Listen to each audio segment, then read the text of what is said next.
તો વાત કરીએ ભાભરની તો ભાભરના નેસડા ગામે વીજળી પડતા બે પશુઓના મોત થયા છે। જ્યાં ભાભર પંથકમાં ગત સાંજે ગાજવીજ સાથે ભારે પવન સાથે વરસાદ થયો હતો, ત્યારે ગાજવીજ સાથે થતા વરસાદના કારણે ભાભરના નેસડા ગામે કડાકા સાથે વીજળી પડી હતી।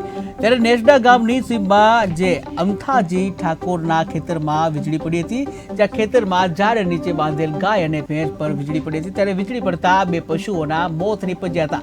ત્યારે પશુઓના મોત થતા ખેડૂતને નુકસાન થવા પામ્યું હતું, જ્યાં વેટરનરી ડોક્ટર અને તલાટી દ્વારા પંચનામું કરાયું હતું। ત્યારે મોટી સંખ્યામાં લોકો સગા સંબંધીઓ ઘટના સ્થળે દોડી આવ્યા હતા।